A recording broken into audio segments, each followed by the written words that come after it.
I'm Gabriel Morency for Sports Interaction. Well, if you ever wondered why they call this tournament March Madness, then you probably haven't been paying attention. We've got an Ivy League school playing in the Sweet 16 for the first time in over 30 years. We've got a Northern Iowa basketball team still playing after knocking off the UNLV Running Rebels and the 1-seed Kansas Jayhawks.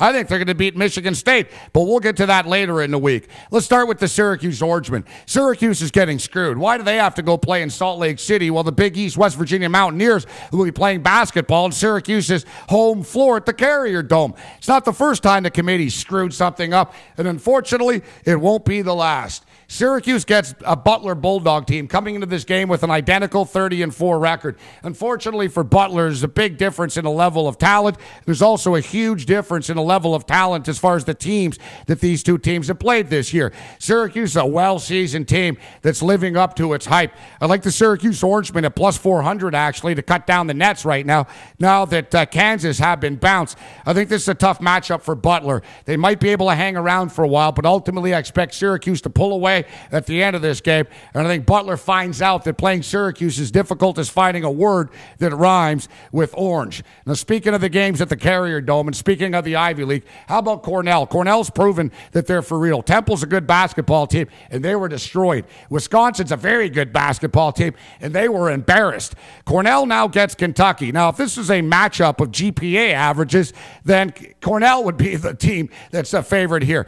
Kentucky's laying 9.5. I wouldn't be surprised if we see double digits by the time this thing tips off. I'm going to take a shot with Cornell. I feel as if though these kids are smart enough not to let the attention and the hype get to them this week, not to mention the fact that the best three-point shooting team in all of college basketball. I'm going to take a look at the points with Cornell, and hey, it's Ivy League basketball, baby, and we're not talking about Princeton. We're not talking about a team that slows the pace down here. Cornell can score, and I think they're going to be able to hang around with Kentucky. Are they going to beat them? Probably not, but crazier things have happened.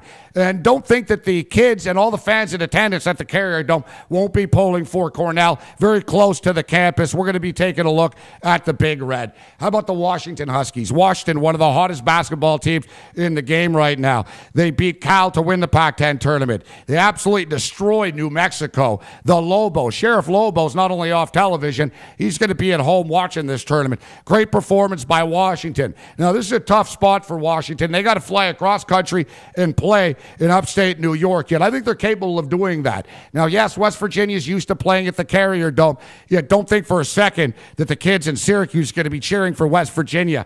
Washington will be the fan favorite in this basketball game, and they're going to be my favorite in this basketball game as well. Now, speaking of favorites, K-State were a team that I had making it to the Final Four. For one reason or another, there's something special about this K-State team, and they're knocking on the door of their first Elite Eight for the first time since 1988. It's not going to be easy. Xavier's a dark horse in this tournament that we've been talking about. Now, Xavier, K-State's going to be a great basketball game. I don't think there's going to be a lot of points scored in this one. Free throws going to be critical, and while I think K-State advances, I believe that Xavier hangs around. Give me the 4.5 points. Now, as I stated, my bracket's been busted. I had Kansas winning this thing. The great part about it is Sports Interaction still has all kinds of propositions up on the board. Which conference is going to win the tournament? You can bet on which bracket will face off against each bracket. Some great stuff online for those of you, a lot like me, whose brackets have already been busted open. I'm Gabriel Morency for Sports Interaction, and I can't wait to break down the Sweet 16.